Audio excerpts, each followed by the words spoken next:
Ever wondered why Israel is at war with Hamas? To understand, we need to journey back to the roots of the conflict. In the middle of the 20th century, a monumental event occurred. The year was 1948, and the State of Israel was born.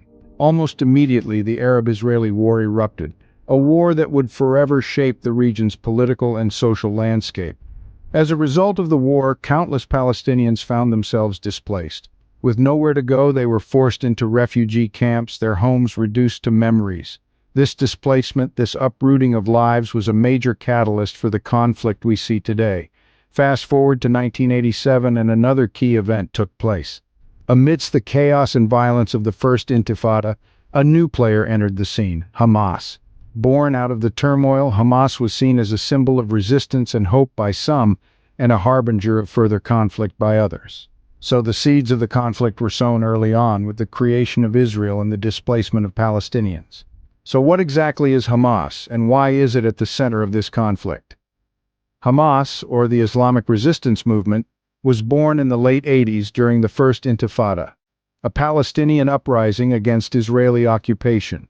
Its initial aim was to liberate Palestine through armed struggle, a stark contrast to the negotiation approach of other Palestinian factions.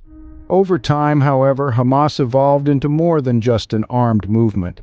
In 2006, it shocked the world by winning the majority in the Palestinian legislative elections, transforming itself into a political entity. But this political evolution didn't soften Hamas's stance towards Israel. The group has consistently refused to recognize the State of Israel, a stance that has isolated it internationally. Moreover, it has remained committed to armed resistance, a strategy that has led to multiple conflicts and wars.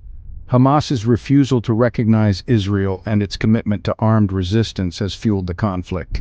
The conflict between Israel and Hamas has been marked by several key events and escalating tensions. Following the capture of an Israeli soldier by Hamas in 2006, a major conflict erupted, resulting in significant casualties and damage. In the aftermath of the conflict, Israel and Egypt initiated a blockade on Gaza in 2007, a move that has since been a source of ongoing tension. The years that followed were checkered with major conflicts in 2008 to 2009, 2012, and 2014. Each of these conflicts was marked by a high death toll and extensive destruction in Gaza, further deepening the animosity between the two factions. Amidst the rubble and ruin, the human cost of these conflicts has been staggering, with thousands losing their lives and countless others displaced. These events have led to a cycle of conflict, with periods of calm followed by flare-ups of violence. So where does the conflict stand now, and what have we learned? As we step into the final quarter of 2023, we can't ignore the echoes of the intense clashes that took place in 2021. The landscape of this conflict is shaped by a myriad of factors, each as complex as the next. We trace back to the origins, noting the creation of Israel and the subsequent displacement of Palestinians. We explored the role of Hamas, born from a desire to resist, but not without its share of controversy.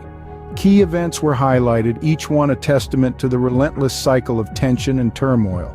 And now we find ourselves in the present, a time where the same issues continue to simmer beneath the surface. It's a situation that's been brewing for decades and one that still begs for resolution. Understanding the conflict between Israel and Hamas requires delving into a complex history of displacement, resistance, and political maneuvering. As we've seen, there are no easy solutions, only a continuing cycle of conflict.